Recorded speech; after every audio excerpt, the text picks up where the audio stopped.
Il existe deux facteurs qui auront le plus d'impact sur le marché. Premièrement, c'est l'état d'avancement des négociations sur le Brexit et deuxièmement, le fait de savoir si la chute de la livre se poursuivra. Rob Dobson, IHS Markit. La semaine dernière, il est devenu clair que Theresa May ne pouvait pas commencer le processus de Brexit sans vote du Parlement. Cela est censé causer un certain retard dans l'activation de l'article 50. Alors Rob, à quel comportement de la livre sterling vous attendez-vous ? Je pense que les marchés vont interpréter cette nouvelle comme étant un développement positif, tout simplement en raison du fait que cela réduit la probabilité d'un Brexit dur. Toutefois, le gouvernement de Theresa May a l'intention de faire appel de la décision de justice. Cependant, les incertitudes autour de la question de savoir qui et quand va activer cet article, ainsi que la façon dont ce sera fait, devraient continuer à peser sur la livre sterling à moyen terme. Cela se reflètera sur les facteurs économiques tels que l'inflation. L'inflation britannique ne cesse de progresser. La Banque d'Angleterre a récemment publié ses prévisions trimestrielles sur l'inflation. Cette accélération de l'inflation, que signifie-t-elle pour les investisseurs ? La Banque d'Angleterre a révisé à la hausse ses prévisions en matière d'inflation sur un an à 2,7%. Ce niveau est largement supérieur à celui que nous observons actuellement. Par conséquent, compte tenu de la valeur cible qui se situe à 2%, il s'agit d'une augmentation significative. Il faut comprendre qu'il existe toujours une marge de fluctuation acceptable de près d'1%. Vu que ce chiffre n'a pas été dépassé, il est encore trop tôt pour exiger que la Banque centrale explique pourquoi l'inflation est si loin de la cible.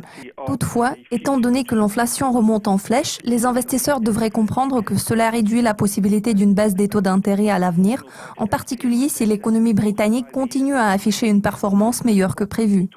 L'indice PMI a récemment dépassé les attentes et la Banque d'Angleterre a revu à la hausse ses prévisions de croissance pour 2016 et 2017.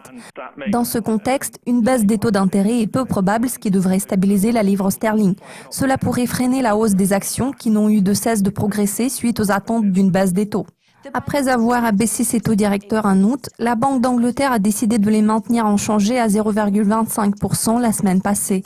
Quelles sont vos attentes en matière de politique monétaire de la Banque centrale en allant de l'avant ? La Banque d'Angleterre a déclaré que les chances d'une hausse et celles d'une baisse des taux d'intérêt étaient égales.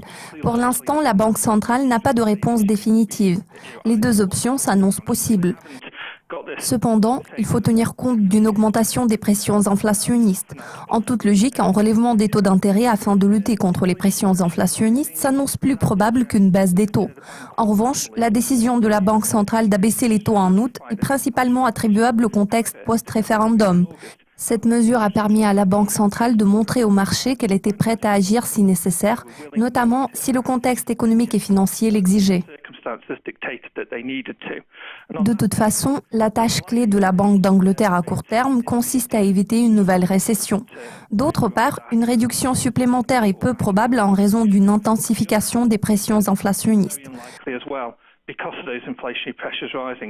Par conséquent, la Banque d'Angleterre pourrait adopter une attitude attentiste pour suivre l'évolution des négociations et la réaction des marchés.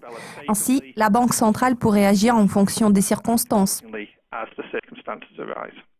La semaine dernière, nous avons découvert une série d'annonces qui ont secoué les marchés. À quel genre de développement les investisseurs devraient-ils s'attendre ?